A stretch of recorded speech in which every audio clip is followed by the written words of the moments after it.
د افغان لوبغاړه مینه له پاکستاني مینوالو سره. افغان لوبغاړي له پاکستاني مینوالو سره څنګه مخ کیږي؟ په میدان کې له پاکستاني مینوال سره د راشد خان مخ کېدل یوه پوښتنه یې هم ور ځواب کړه. د پښتون ون ټلویزیون ټولو قدرمنو لیدونکو السلام علیکم.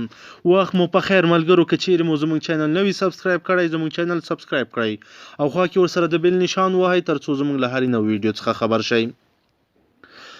د شنبې په ورځ کله چې پاکستان له افغان لوبډلې لوبه وګټله، نو راشد خان د لارې په اوږدو کې د پاکستاني مینوالو له جوپې سره مخ شو.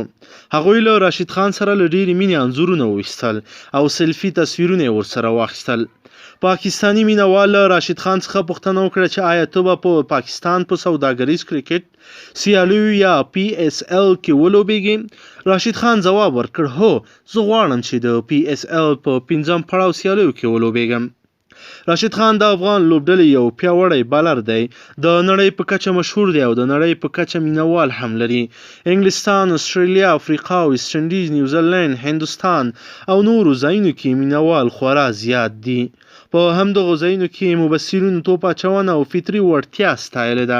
خو اوس نړیوال په دې ډېر زیات حیران دي چې راشد خان له نړیوال جام وړاندې 4 کلنه کرکټ کارکردګۍ کې ډېر مثبت، خو په نړیوال جام کې د توپ اچونه جادو درست کار نه کوي. هغه تر دې دمه په 8 لوبو کې 10 ویکټې هم نه دي پوره کړي او اکانومي او اوسط منډې هم لوړې شوې دي.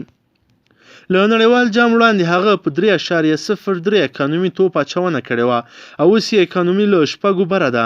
افغان لوبډل مشر ګلبدین نایب پاکستان سره له لوبې مخکې ویلي وه چې نن د راشد خان ورځ ده، خو د توقع خلاف ډېر ونه ځلېده.